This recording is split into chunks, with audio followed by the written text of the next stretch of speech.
हम लोग एक दूसरे पे क्यों शक कर रहे हैं सर? सीआईडी ऑफिसर के लिए शक ही शुरुआत है सच तक पहुंचने के लिए।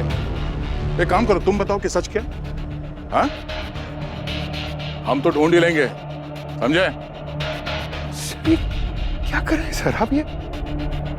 जब तक एसीपी सर का ये केस सॉल्व नहीं हो जाता, यहाँ पे जितने भी हैं सब के सब शक के घेरे में हैं। कोई तो है हम में जो गद्दार है।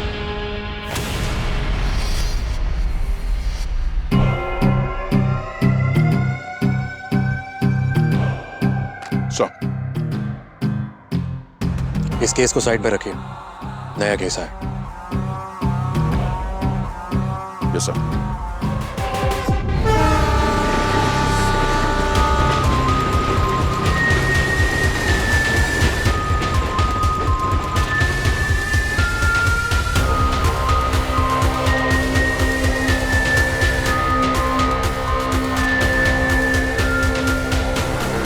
जी सर, कंकाल ने कुछ बताया आपको? अभिजीत, इसकी पसलियां और इसका पेल्विक गर्डल, इन दोनों को देख करके पता लगता है कि ये कोई फीमेल है, क्योंकि पेल्विक गर्डल और पसलियां मेल और फीमेल में अलग अलग होती हैं। और हाँ, इसके सर पर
ठीक आ देखता हूँ। ओके।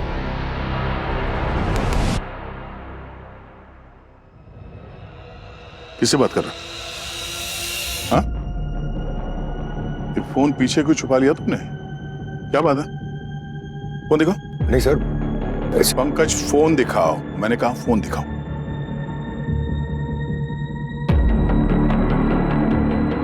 नंबर डिलीट कर दिया? हाँ? क्या चल क्या रहा है? आजकल तुम्हें इंटरनेशनल कॉल्स बहुत आ रहे हैं। हाँ? इंटरनेशनल कॉल्स बहुत अटेंड कर रहे हो, क्या चक्कर है? मजाक कर रहे हैं सर। मेरा चेहरा देख के लगता है कि मैं मजाक कर रहा हूं। हाँ? नहीं सर, वो स्कैम कॉल था सर। सबको आते हैं ना स्कैम कॉल्स, वो था। स्कैम कॉल्स हम सबको आते हैं, मगर कोई भी स्कैम कॉल पे 5-5 मिनट तक बात नहीं करता, उसे ब्लॉक कर देते हैं। तुम्हारी तरह नहीं। सर वो बार बार फोन कर रहा था, मैं ऐसे ही उसके साथ टाइम पास कर रहा था, फिरकी ले रहा था सर उसकी। एक सीआईडी ऑफिसर के पास इतना टाइम होता है? हाँ? किसी को बोलोगे तो यकीन नहीं होगा। सर आप मुझ पे शक करें। अरे सर, सीआईडी में आजकल चल क्या रहा है? एक चोट का निशान है, गहरी चोट का निशान। कहीं ये चोटी इसकी मौत की वजह तो नहीं सर? नहीं, ये अभी नहीं कह सकते कि ये चोट की वजह से ही ये मरा है, क्योंकि हो सकता है इसे मारने के बाद जब इसे अंदर डाला होगा तब कोई पत्थर इसके सर पे लग गया होगा और उससे चोट लग गई होगी। तो ये नहीं बता सकते कि ये चोट की निशानी जो है वो इसकी मौत की वजह हो सकती है। ये तो लैब में ही पता लगेगा।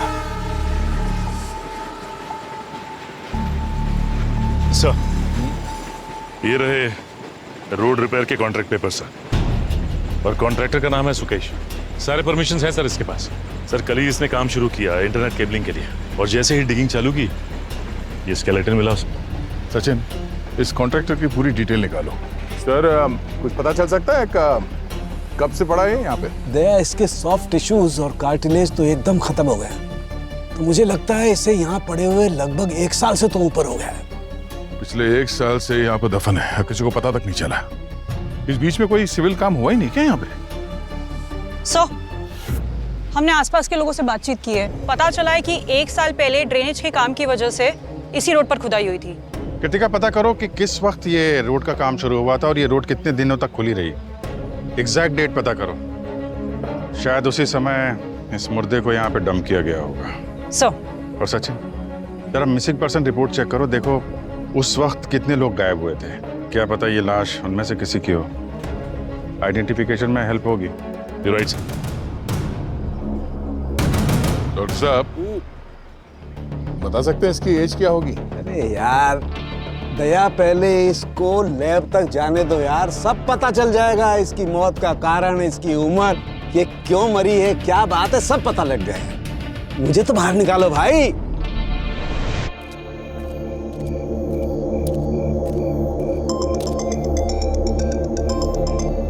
हाँ दया, यार वो पूर्वी के बारे में बताना था। उसके खिलाफ इंटरनल इन्वेस्टिगेशन शुरू की थी। उसकी पूरी डिटेल मैं पता कर रहा हूँ। दरअसल बरबोजा ने मेल के जरिए सबसे पहले पूर्वी को ही कांटेक्ट किया था, पर पूर्वी ने हम में से किसी को नहीं बताया। खैर हिस्ट्री तो सबकी निकालनी ही पड़ेगी। मैं करता हूँ तुम्हें फोन बाद में। ओके। हाँ। आसपास के लोगों ने सही डिटेल्स दी थी। 1 साल पहले इसी महीने इसी रोड की डिगिंग शुरू हुई थी। मैंने डिगिंग की डिटेल्स सचिन सर के साथ शेयर कर दी है।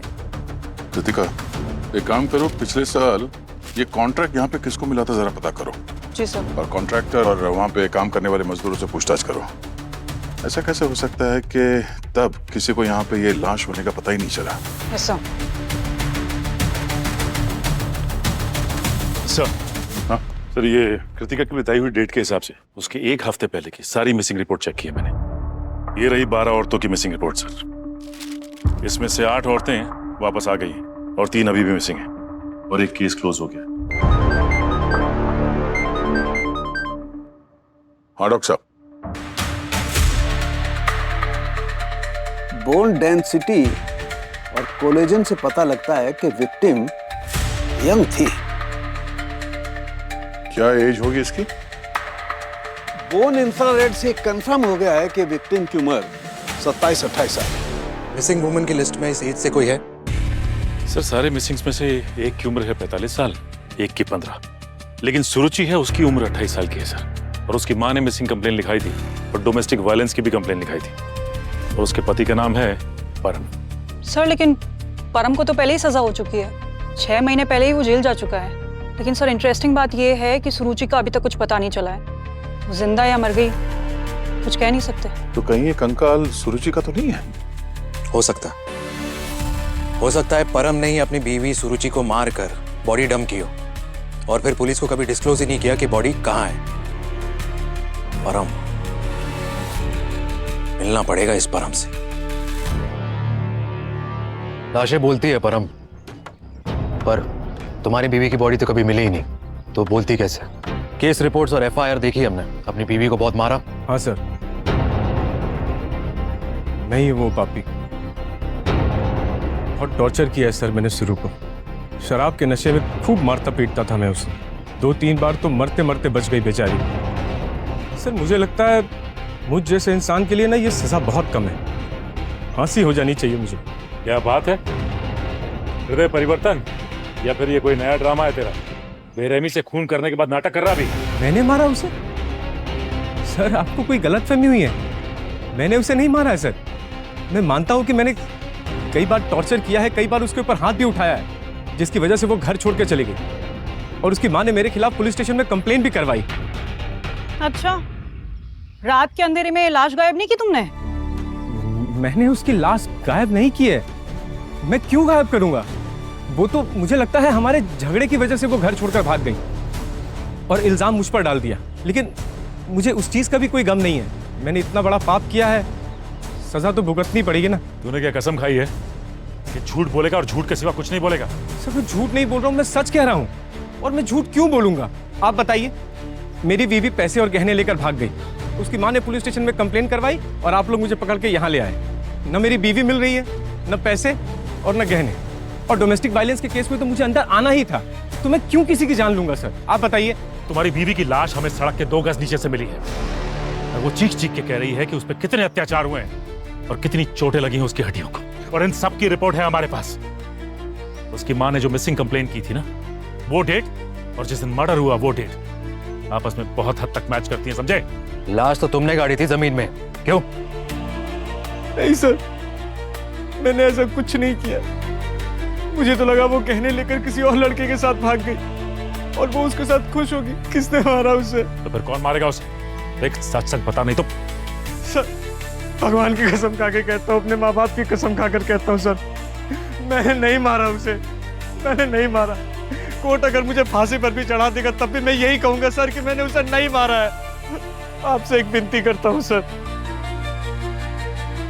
मेरे सीने से तो ये बोझ उतर गया, लेकिन जिस कमीने ने उसे मारा है उसे प्लीज पकड़ लीजिए सर, प्लीज।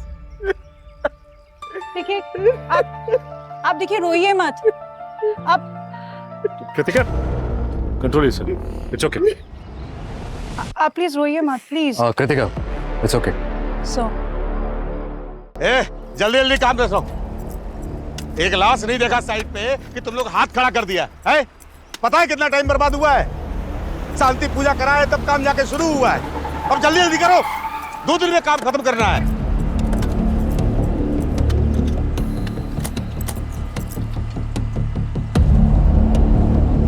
किसे कहीं देखा है? कौन है ये? कोई हीरोइन है कि हम पहचान जाएंगे? फोटो लेकर आ गए पूछताछ करने के लिए। अरे काम करने दो भाई हमको, काम नहीं टाइम पर पूरा होगा तो पेनल्टी देना पड़ेगा। पेनल्टी तो तुमको वैसे भी भरनी पड़ेगी अगर सीआईडी से कुछ छुपाया तो, समझे? सीआईडी? अरे सीआईडी हो, ईडी हो, सीबीआई हो, कोई भी हो, हमको उससे क्या लेना देना है? हम गवर्नमेंट का काम करते हैं, कोनो सब परमिशन है हमारे पास, इसमें डरने का कौन बात है? आ जाते हैं रिश्वत लेने के लिए। लेके चलता हूँ तेरे को। सीआईडी रिश्वत नहीं लेती, समझा? चल बताता हूँ तेरे को। ए बुरा, ए बिल्लू, बिट्टू, अरे देखो हमको परेशान कर रहा है। देखो, सीआईडी से पंगा लिया ना तो बहुत पछताओगे, समझे? तुम लोग रुके काहे हो? अरे पगार हम देते हैं कि ये लोग देता है? पकड़ो इन लोगों को, पकड़ो इसको। सीआईडी को कोई हाथ से लगाया?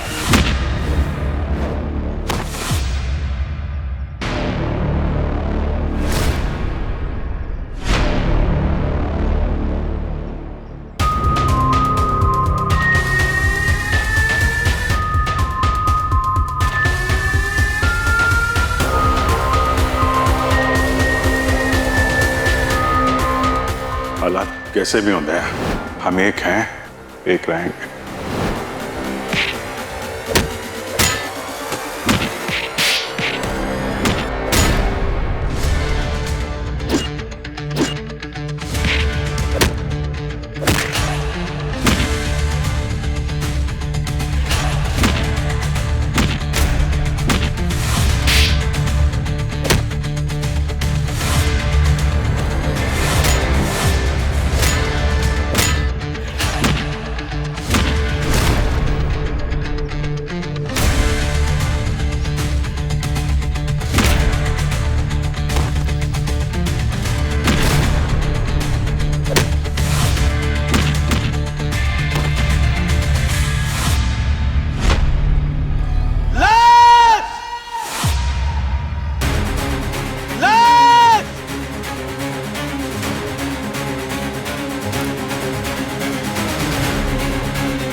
एक साल पहले जिस साइट पर तूने काम किया था वहां से एक कंकाल मिला है और आज एक और कंकाल मिला है। ये भी तेरी साइट है। साहब मुझे कुछ भी नहीं पता। शुरुआत में सब यही बोलते हैं, मुझे नहीं पता। शहर में जगह जगह सड़क खुदी है, पर कंकाल सिर्फ तुम्हारे साइड से क्यों निकलती है? साहब शास्त्री नगर वाले सड़क का काम तो 1 साल पहले रुक गया था। पूरे 1 हफ्ते काम बंद था। मेरा तो वर्क ऑर्डर भी रुक गया था। साहब वो 7 दिन न मैं उस साइट पे कभी गया, न ही मेरे लोग गए। अच्छा, और आज जो कंकाल मिला है उसके बारे में क्या कहना तुम्हारा? साहब आपको जहां आज कंकाल मिला है उस साइट पर हमारे काम का आज पहला दिन था। उस साइट पर आज के पहले कभी नहीं गया मैं। तो फिर उकसाया क्यों अपने लोगों को? मेरी टीम पर हमला क्यों किया? हम ठेकेदारों में काम को लेकर झगड़ा फसाद होते रहते हैं। मुझे लगा कि रतन ठेकेदार ने हमारा काम रुकवाने के लिए अपने लोगों को भेजा है।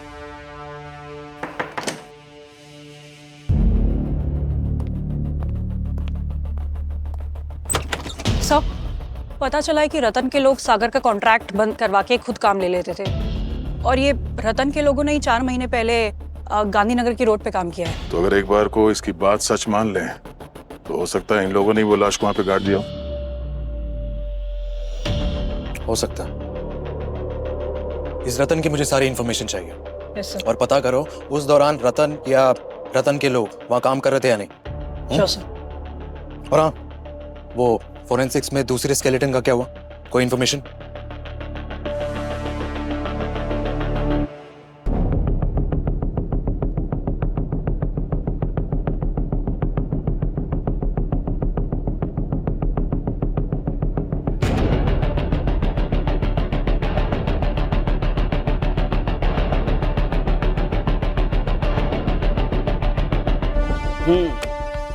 ये बात तो बिल्कुल कंफर्म हो गई है कि ये जो पहले वाला कंकाल है ना, ये सुरुचि नाम की लेडी का ही। हमने इसका डीएनए इसकी मदर के डीएनए के साथ मैच करके कंफर्म किया है। और ये दूसरा? हाँ, ये दूसरा कंकाल एक आदमी का है जिसकी उम्र 30-31 साल की है, और इसकी मौत को 4 महीने से ज्यादा नहीं हुआ है। मैं बताता हूँ क्यों मैं ऐसा कह रहा हूँ।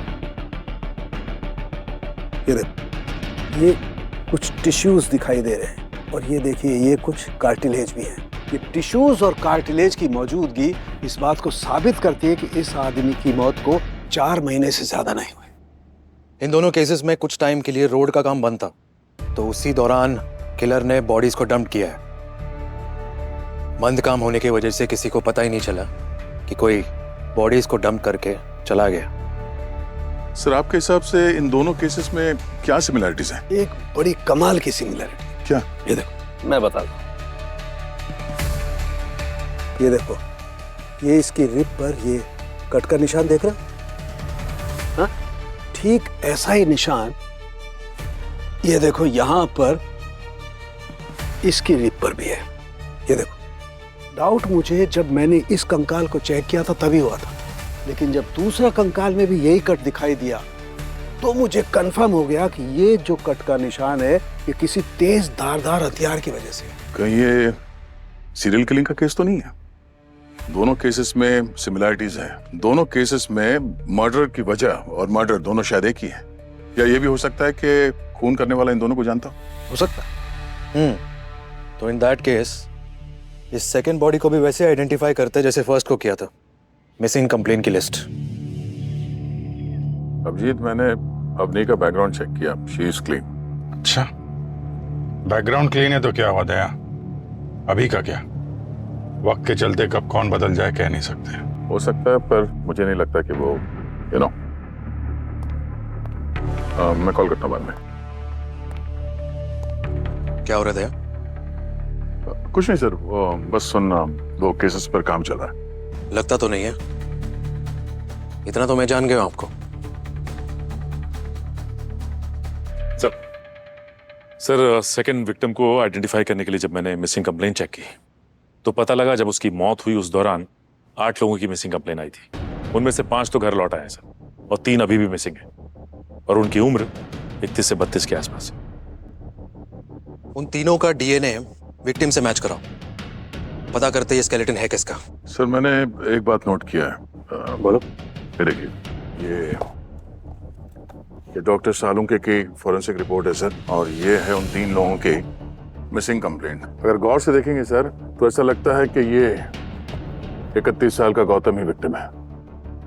क्यों? आइए सर मैं बताता हूं आपको।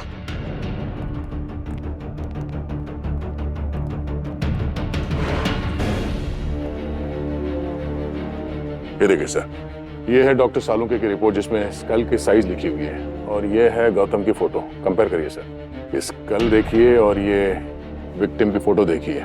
ये 2 आंखों के बीच में जो दूरी है, ये जो टूटा हुआ जबड़ा, एकदम परफेक्ट मैच होता है गौतम की फोटो के साथ। और सर इस गौतम की शादी तय हुई थी शादी से पहले ये एटीएम से कैश लेके गायब हो गया और किसी को तब से दिखा नहीं। लेकिन सीसीटीवी फुटेज में साफ दिख रहा था कि ये आखिरी बार वहीं दिखा है, और पुलिस का कहना है कि ये पैसा सिर्फ इसलिए लेके भागा है क्योंकि इसकी शादी इसकी मर्जी से नहीं हो रही थी, और फैमिली वाले कहते हैं कि इसकी मर्जी से ही शादी तय हुई। इन दोनों विक्टिम्स का आपस में कोई कनेक्शन? नहीं सर, ऐसा कोई भी क्लू नहीं मिला जिससे ये लगे कि ये एक दूसरे को जानते थे। तो ये गौतम जिस एटीएम में गया था वहां का ये सीसीटीवी फुटेज देखते हैं। हो सकता है इस गौतम को लूट लिया हो और उसके बाद उसे मार दिया हो सकता है सुरुचि के साथ भी ऐसे कुछ हुआ हो। ये गौतम के उंगली पे जो रिंग है, ऐसा लगता है एंगेजमेंट रिंग है। उस स्केलेटन के ऊपर हमें कोई रिंग नहीं मिली सर। ये चोरी का ही केस लगता है। Maybe you're right. Quite a possibility. Sir मैंने दोनों कॉन्ट्रैक्टर्स के रिकॉर्ड्स चेक किए और मजदूरों के भी, कोई क्रिमिनल रिकॉर्ड नहीं मिला, और उनके एलिबाइज, उनके फ्रेंड्स और फैमिली, उन पर हम विश्वास नहीं कर सकते। सर मर्डर के जो पैटर्न्स है उससे लगता है कि ये कॉन्ट्रैक्टर और मजदूर इन्वॉल्व नहीं होंगे। और एक बात और सर, जो दो स्केलेटन्स मिली हैं हमें, एक यहाँ शास्त्री नगर में और एक ये गांधीनगर में, तो इन दो लोकेशंस के आसपास जो सेलफोन टावर्स है वहां से कॉल डिटेल्स चेक करें तो। राइट। इन दोनों लोकेशंस के आसपास सेलफोन टावर्स तो होंगे ही, और बॉडीज किस दिन गाड़े गए थे उनके टेंटेटिव डेट्स तो है हमारे पास। तो उस दौरान किए गए सारे फोन कॉल्स का डेटा कलेक्ट करते हैं, और सारे सस्पेक्ट्स सागर, परम, लेबर्स और विक्टिम्स का भी फोन नंबर है हमारे पास। तो देखते हैं इनमें से किसी का नंबर उस बॉडी के लोकेशन पे मिलता है या नहीं।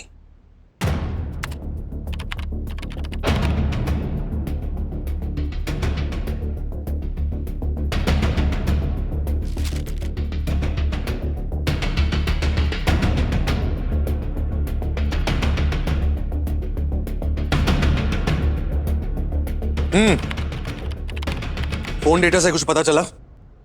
सर किसी भी मजदूर और किसी भी कॉन्ट्रैक्टर का सेलफोन तो डेटा से मैच नहीं कर रहा है। मगर सर एक नंबर मिला है जो दोनों बॉडीज के लास्ट लोकेशन के पास था और 3 दिन तक लगातार उसी लोकेशन पे ट्रैक हुआ है। सुपर। किसका है? सर एक ऑटो रिक्शा ड्राइवर है, उमेश नाम है उसका। उमेश।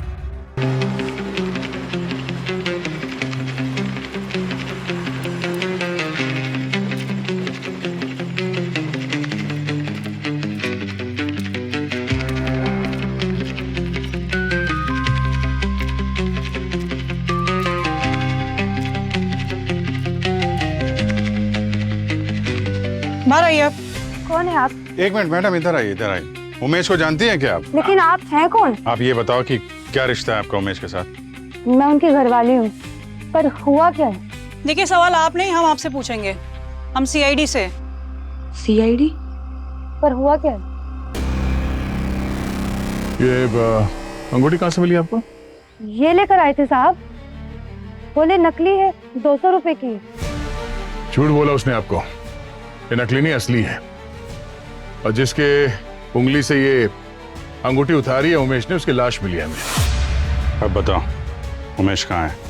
साहब वो तो नौकरी पर गए हैं, मुझे नहीं पता इसके बारे में कुछ भी।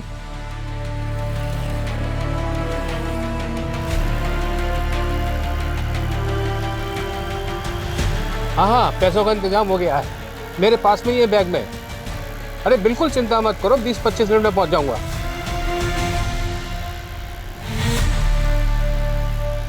अरे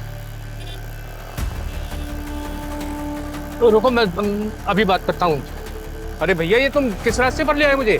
मैं फोन पे बात कर रहा था और तुमने रास्ता ही दूसरा ले लिया। अरे टेंशन नहीं लेने का अंकल, मैं आपको जल्दी पहुंचाता है। हाँ ये शॉर्टकट रास्ता है एकदम, डरने का नहीं, टेंशन नहीं लेने का अंकल। हाँ अरे बताना था ना साहब। 2 मिनट मैं खाली करके आता हूँ।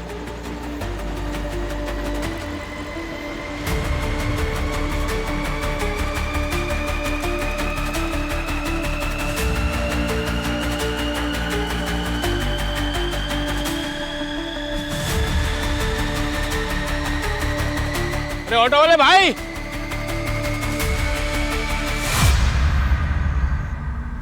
माल दे, मैं बोला माल दे। मेरी बेटी की शादी के है माल, मुझे मजा आता है।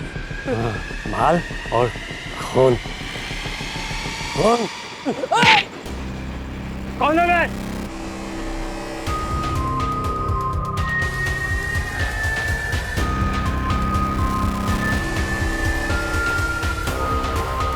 तेरा बाप। तुम सीआईडी वालों को कितनी लाशें मिली? 2? बस मैंने 2 नहीं 4 लोगों को ऊपर पहुंचाया है। क्या दुश्मनी थी उन लोगों से? कोई दुश्मनी नहीं थी, किसी का किसी से कोई लेना देना नहीं था, बस मुझे माल चाहिए था। और साहब, जब मैंने पहली बार एक खून किया ना, तो मुझे बहुत मजा आया। माल भी मिलता था और मजा भी आता था। दूसरों के पैसे और जिंदगी छीन के, हाँ? क्या साहब, आपको भी मजा आता है ना मुझ जैसे मासूम को मार के? मासूम? और तू? तो रुचि को कैसे ट्रैक किया तूने? पहले से पीछे लगा हुआ था उसके? नहीं साहब, कौन सुरुचि मुझे नहीं मालूम। स्टेशन पर मेरे गाड़ी में आके बैठ गए। बहुत घबराई हुई थी, फटी पुरानी बैग थी और कस के जकड़ के रखी थी। मुझे पता चल गया बैग में बहुत माल है। और फिर क्या,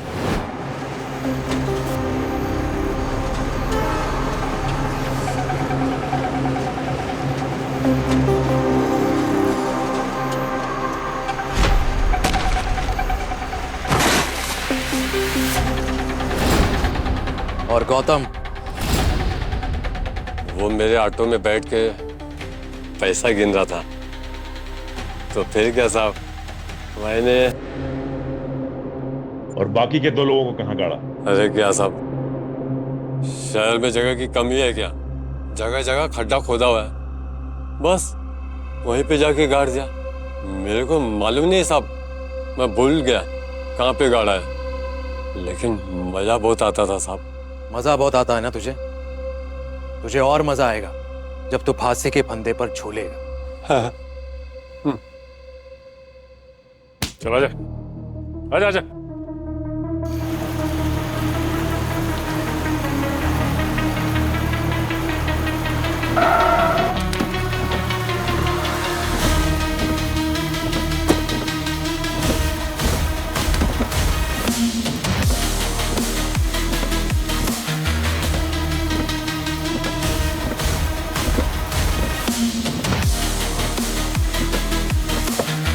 This case is solved. Proud of you. आप घर जा सकते हैं, आराम कीजिए। नहीं सर, आराम तो मैं नहीं कर सकता जब तक ये एसीपी सर का केस सॉल्व नहीं हो जाता और जब तक ये नहीं पता चलता कि हमारे सीआईडी टीम में गद्दार कौन है। चैन की नींद तो नहीं सो सकता सर मैं। अगर आपने डिसाइड कर ही लिया है तो ऑल द बेस्ट।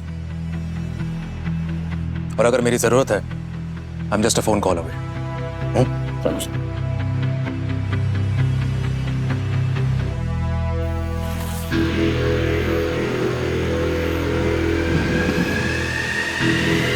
Johnny!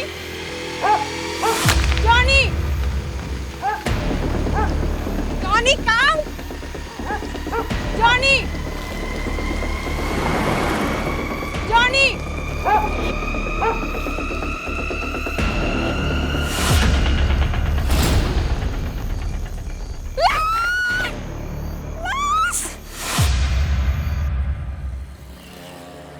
मैं हर सुबह मॉर्निंग वॉक के लिए निकलती हूँ, मेरे साथ जॉनी होता है। जॉनी कभी कभी इधर उधर भागता है, वो भागकर सीधा यहाँ आया, मैं उसके पीछे यहाँ आई और फिर मैंने ये देखा। उस आदमी को देख पाई आप? नहीं, अंधेरा था और वो तुरंत भाग गया। ऐसे भी कोई खास वजह नहीं थी कि मैं उसे नोटिस कर पाती। कृतिका मैम का स्टेटमेंट लेना। सर, आपने कितने बजे देखा था इसे? Doctor Salunke same modus operandi लगती है, लेकिन इस बार बॉडी से सार गायब है। नहीं, मॉडस ऑपरेंडी दिखती सेम है लेकिन है नहीं, ये धोखा है। उमेश के पिछले 4 केस में ऐसा नहीं हुआ। यहाँ पर सर धड़ से अलग है।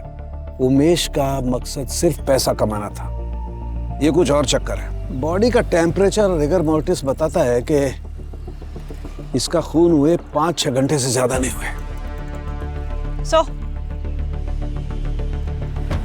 सो मैंने उस लेडी से पूछताछ की जिसने हमें इन्फॉर्म किया था, और आसपास के लोगों से भी पूछा, किसी को कुछ पता नहीं। और आसपास कहीं कोई सीसीटीवी कैमरा भी नहीं लगा हुआ है। सचिन, ये उमेश तो हमारी कस्टडी में, उसने तो नहीं बताया कि उसके क्राइम में उसका साथ देने वाला कोई है या उसका कोई पार्टनर भी है। अच्छा, लेकिन हो सकता है कि उमेश ने हमसे कोई बात छुपाई हो। और वैसे भी ये केस काफी सुर्खियों में था।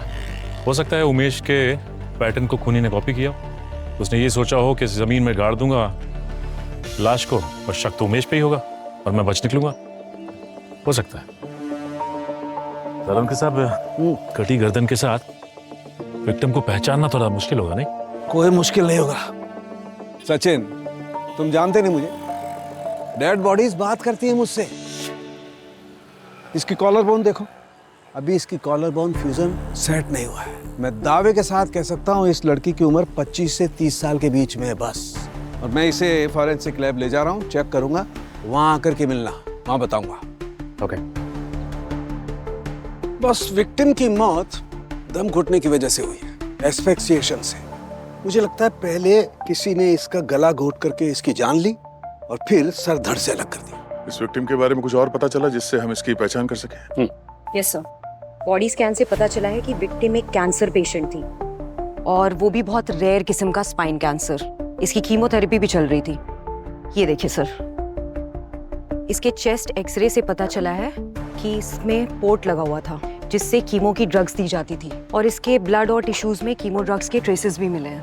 पोर्ट लगा है मतलब सर्जरी तो हुई होगी, और ये रेयर किस्म का कैंसर है, इसका मतलब ऐसे हॉस्पिटल में ट्रीटमेंट की जा रही होगी जहाँ पर सब स्पेशलिस्ट हो। राइट। वहां से हम इसकी आइडेंटिटी कंफर्म कर सकते हैं, पता चल सकता है कि ये कौन है। कृतिका, तुम स्पाइन कैंसर स्पेशलिस्ट से कांटेक्ट करो। Sure sir. एक और बात, गार्गी,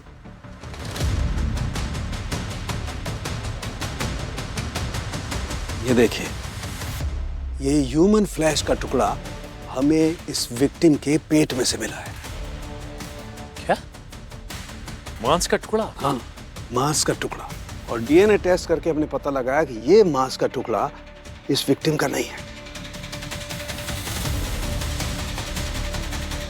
और ये विक्टिम का हाथ देखिए, ये कुछ खरोंच के, कुछ चोट के निशान। इससे लगता है कि विक्टिम ने अपनी जान बचाने के लिए कुछ स्ट्रगल किया हो, और उसी के निशान है। तो हो सकता है इसी स्ट्रगल के वक्त विक्टिम ने किलर को काट लिया हो और ये ह्यूमन फ्लैश उसी का हो। Quite possible. हम इस विक्टिम को तो नहीं बचा पाए, पर उस कातिल को नहीं छोड़ेंगे। जल्द से जल्द गिरफ्तार करेंगे उसे।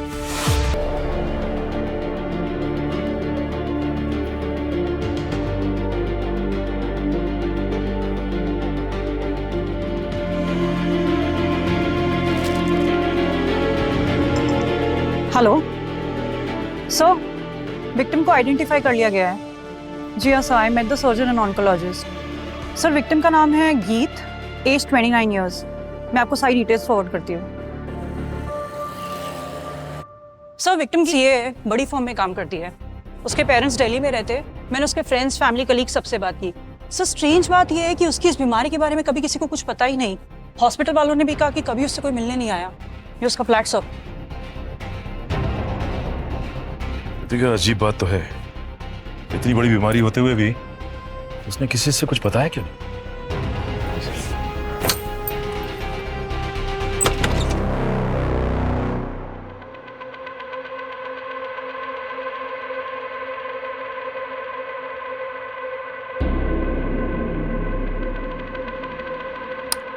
लगता है लाइट नहीं है।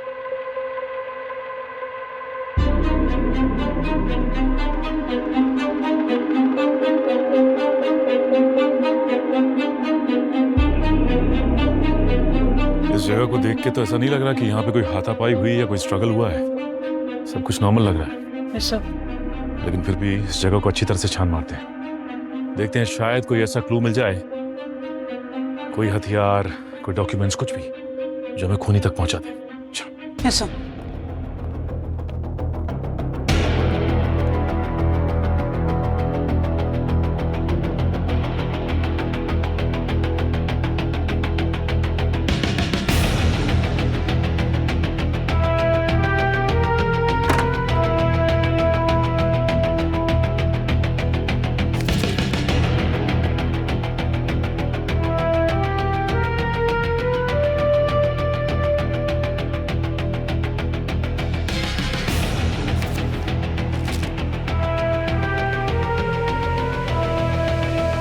सर हाँ कृतिका।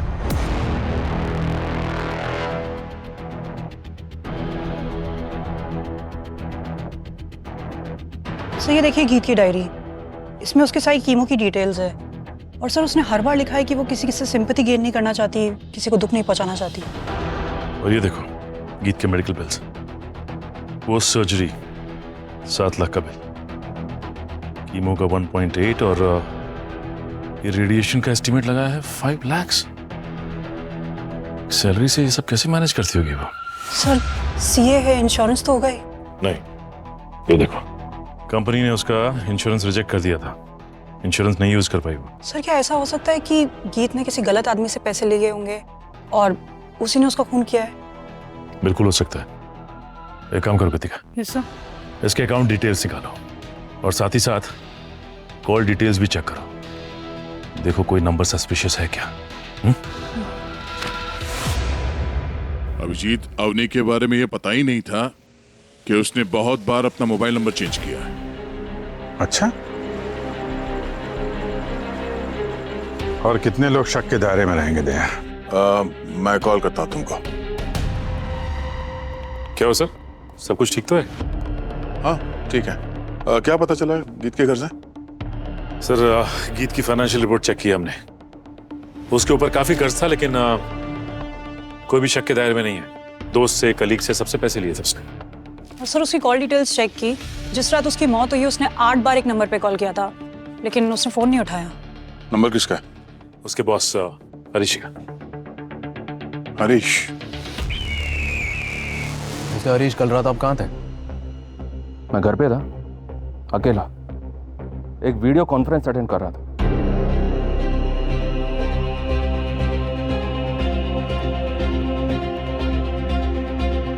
आपको पता है आपकी एम्प्लॉय गीत, कल रात उसका खून हुआ है। What? इस हालत में मिली उसकी लाश। My God, sad, very sad. गीत बहुत टैलेंटेड थी, इमेंसली टैलेंटेड। उसने फर्स्ट अटेम्प्ट में सीए क्लियर किया था सर, और जब से उसने मेरी फर्म ज्वाइन की थी, मैं ही उसे मेंटोर करता था। And I was proud of her. उसके सामने एक ब्राइट फ्यूचर था। किसने किया होगा ये सब? अब तक तो नहीं पता किसने किया होगा, लेकिन इतना जरूर मालूम है कि जब उसकी मौत हुई उससे पहले उसने 8 बार फोन किया था आपको। आई नो, मैं बहुत डिफिकल्ट सिचुएशन में था सर, बहुत डिफिकल्ट। वैसे तो गीत मेरी असिस्टेंट थी, पर उसे प्यार हो गया था मुझसे, और उसका ये प्यार ऑब्सेशन में कन्वर्ट हो गया था। और आप समझ सकते हैं कि एक प्रोफेशनल रिलेशनशिप में बाउंड्रीज भी होती हैं। मैं अपनी पत्नी को चीट नहीं कर सकता था, बस इसीलिए मैं गीत के अनऑफिशियल कॉल्स को अवॉइड कर रहा था। That's it. So office team से पता चला ये उस वक्त कौन कॉल पर थे? क्या लगता है सचिन? तो सब कुछ इतना नीट एंड क्लीन है कि इसकी क्लीननेस पे मुझे शक होने लगा है। एग्जैक्टली, पर प्रूफ?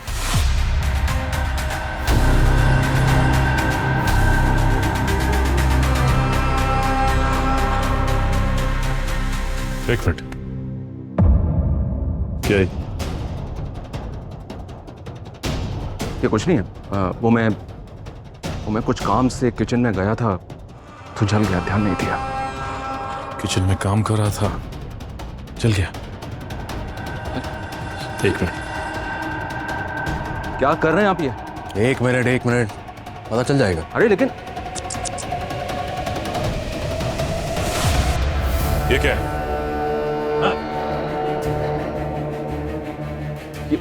ये डॉग बाइट है, यू नो, स्ट्रीट डॉग। कुत्ते ने काट लिया, दैट्स इट। पहले तो तुम ये डिसाइड करो कि कुत्ते ने काटा या किचन में जल गया। ये क्या कर रहे हैं आप जानते हैं ना कि मैं कौन हूं। मैं अभी अपने लॉयर को कॉल करता हूं और सीआईडी के खिलाफ। मिस्टर हरीश, आपके अगेंस्ट हमारे पास काफी स्ट्रॉन्ग एविडेंस है। आपका ये जो जख्म है, इसका फ्लैश पता है हमें कहां मिला है? ईद के पेट में से, और उसका डीएनए मैच करवाएंगे हम। इससे ज्यादा और स्ट्रांग सबूत चाहिए आपको? इससे बेहतर यही है कि जल्द से जल्द सब कुछ बोल दीजिए।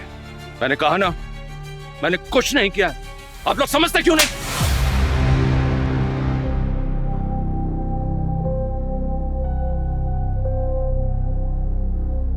मैंने एक प्लान बनाया था, एकदम फुल प्रूफ। मैं फर्म के अकाउंट का पैसा एक दूसरे फेक अकाउंट में ट्रांसफर कर रहा था। प्लान ऐसा था कि मैं उस दूसरे फेक अकाउंट में 100 करोड़ ट्रांसफर करने के बाद अब्रॉड चला जाऊंगा।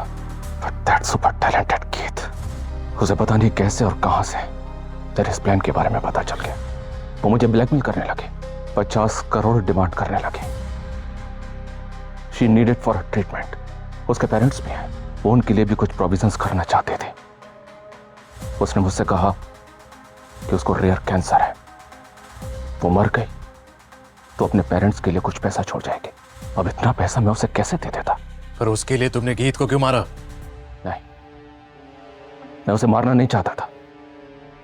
वो मुझे बार बार कॉल्स कर रही थी, उसने मुझे बहुत कॉल्स किए, और जब मैंने उसके कॉल्स का जवाब नहीं दिया तो वो सीधा मेरे घर पे आ गए, धमकी दे दी मुझे। मैं क्या करता? दे देता उसको 50%? नहीं, कभी नहीं। मेरे पास कोई रास्ता नहीं बचा तो मैंने उसे मार दिया। वो मर गई। फिर मुझे याद आया, मैंने हाल ही में एक न्यूज़ देखी थी सीरियल किलर की। वो पकड़ा गया था, पर वो खुदी हुई सड़क के अंदर डेड बॉडीज को काट देता था। मैंने सोचा मैं भी गीत को ऐसे ही काट दूंगा, किसी को कुछ पता नहीं चलेगा। इल्जाम आया तो भी उस ऑटो ड्राइवर पे आएगा। कैसे घटिया इंसान। पहले चोरी और फिर उस चोरी को छुपाने के लिए मर्डर। सीआईडी से कोई नहीं बच सकता। अब बाकी की जिंदगी तुम जेल में सड़ोगे।